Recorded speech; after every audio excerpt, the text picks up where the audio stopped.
What's going on out there, YouTube family? This is Samuel Legger here representing Team JVS, so I'm back here again for another movie review. This might be the biggest movie of 2020, and 2020 has been an insane, rough, horrifying at times ride that we've had to lean on each other together to get through.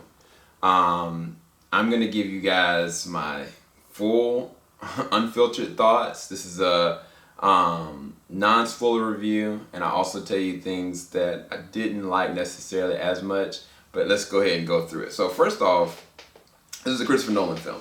So Christopher Nolan, you already know from a visual immersion standpoint, like, it's going to be captivating, but you are not prepared for what this visually and immersively and the scope of it really is actually doing from a cinematic level.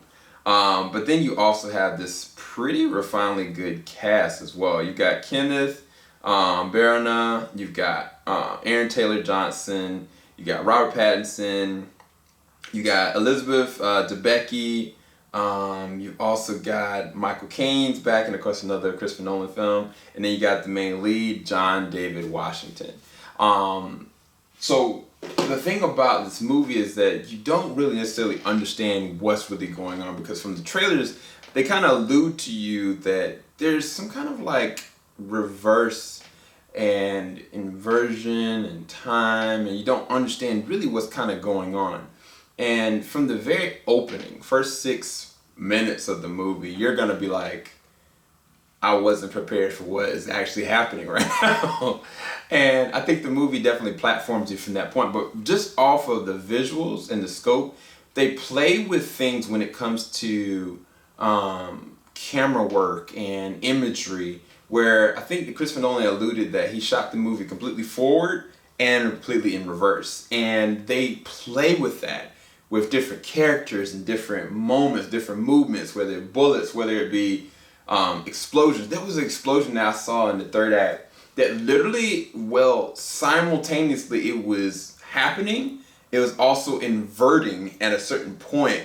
And I was like, I've never seen anything like that. There was a chase sequence that was happening that one car was doing a complete inversion chase while the other car was driving straight, and like, I was like, yo, what is this insane movie? Like, the amount of focus and imagery that is taken with that, it goes beyond just CG. Like, these are like specific camera angles and moments and cycles that had to have been mapped out, because this movie takes place all over. Like, sometimes it's on the sea, sometimes it is in the air, sometimes it is in a close quarters situation. There's an amazing fight scene that happens like early on, and this is where I'm gonna start going to some other things that I did like.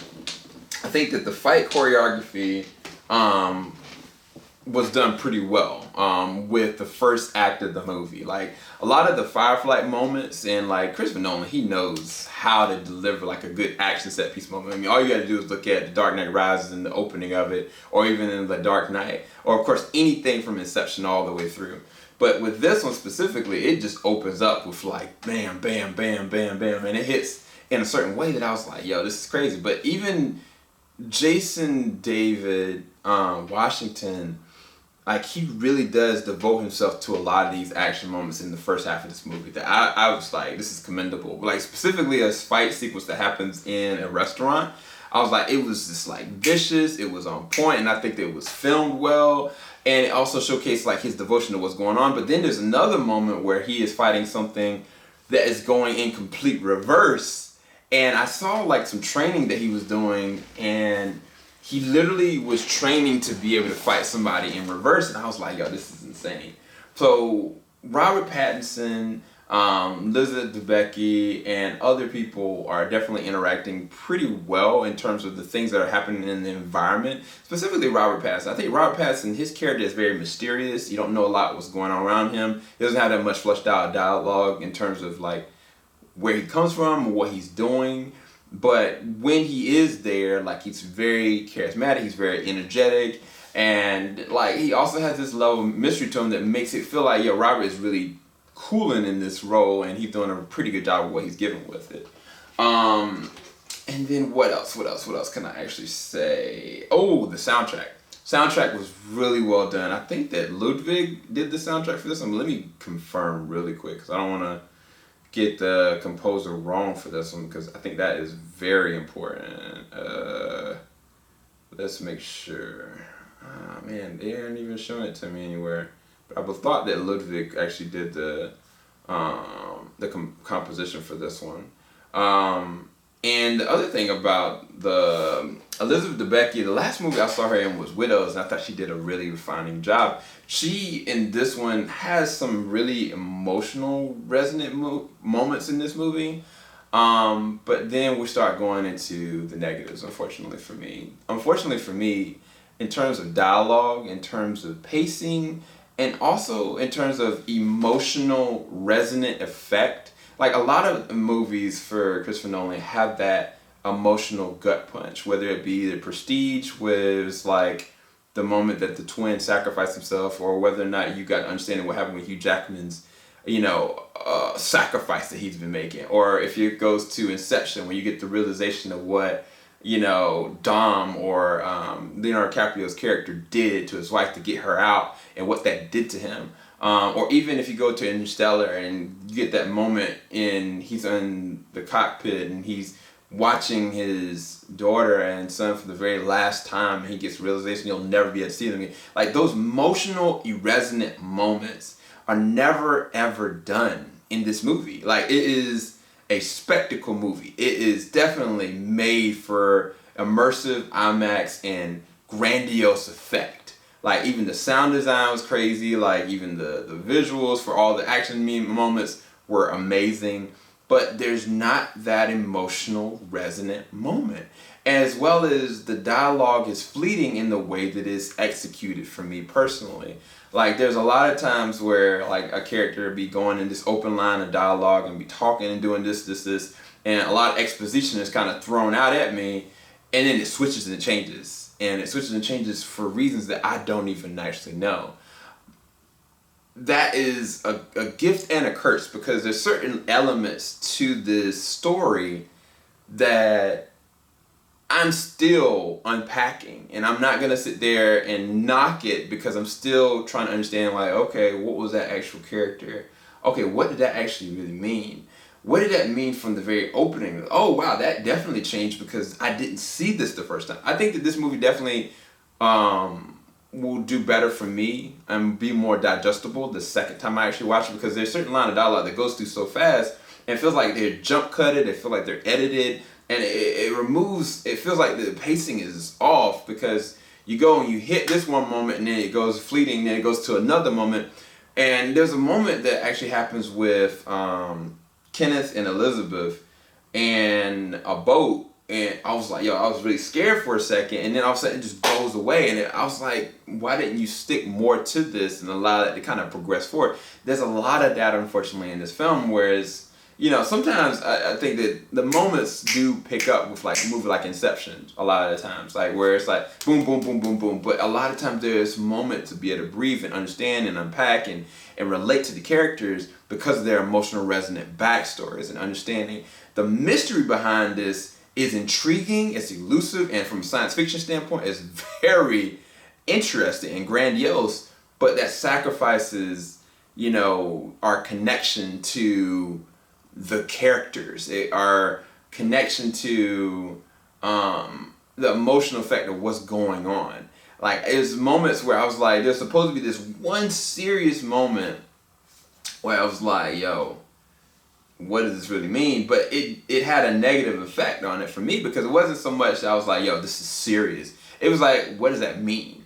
And when you have to start asking questions, unneeded questions, that's when it's like, this might have been a little bit too much, unfortunately. I do think that the actors, given what they were given, executed them well, but it's like, none of the actors for me had that emotional resonant moment that they were given in their open line of dialogue through the script, unfortunately, in the way it was actually written. It was written for what's going on in the atmosphere with the mystery behind how things are inverting, how things are going back backwards and forwards, and just how big the scope of what this is actually happening. And honestly, in the third act of the movie, there's a mystery that is fleeting, and I think I understand parts of it, and I'm not gonna spoil it here, but I question whether or not it was necessary. And I think I'm gonna take some time to unpack it a little bit more later. But I think the biggest question is for me is, what did this movie do for me? I saw this movie in a drive-in. I did not go to the movie theater to see it because I am trying to be socially distant to my utmost. And when I did actually see it, like, I was kind of like, I saw it, through like a windshield, and everything was playing through the atmosphere through the sound subwoofers in the car, which is cool. But I have to allude to you guys, like, what is it? Should you guys go and see this in the movie theaters? I definitely say it is made for theaters. Like, it is effectively one of the biggest movies this year. It is made for theaters. It's made for that big IMAX or Dolby experience, absolutely. But should you go or should you wait? I think that if you don't feel comfortable going, or if you're in a region that theaters are not open right now, like say if you're maybe in New York or something like that, and you're trying to figure out should you go, maybe you should just wait for a little bit. I don't think this is something you absolutely have to go. I did definitely see you gotta go see it. Like, it's not even a joke. Like, when and if it comes to VOD, definitely go and see it. When things get better, definitely go and see it. If you're in overseas, like anybody overseas, go and check it out in theater right now. It is the best summer movie this year. But anybody that's in a controlled area where COVID is there and it is really serious, don't put yourself in an unsafe environment necessarily for this. Just out of the sanctity of your safety, honestly. As far as the review number, I'm resting this at a 7. I was gonna say a 7.5 out of 10. I think I really need to take a little bit more time to really watch it again. And I think me and Lucas Moore, we saw it together. We're gonna unpack a lot of the spoiler side of stuff. So I want you guys to let me know when you see this on Friday, and call back to this review and let me know your thoughts and feelings and emotions in it. I don't want to deter you guys from actually watching this. And I know I've left nothing for you guys to go and to bite on or chew on necessarily, other than the music is great, spectacle is great, it is huge, it is amazing in terms of technological advancement, and the mystery behind the science and the sci-fi aspect of it is really engaging and intriguing. But it very much so in terms of emotional resonance, scripting and pacing, it falls flat, unfortunately, for me. I don't think this is Nolan's worst movie by any means necessary, but I don't think it is his best swan song, to be quite honest with you. But that's all I got. I'll go more into things later in our spoiler review. I'll talk to you guys a bit later on. Keep it locked. JVS. We ain't gonna stop. Y'all have a blessed night, blessed evening, blessed day. Peace, guys.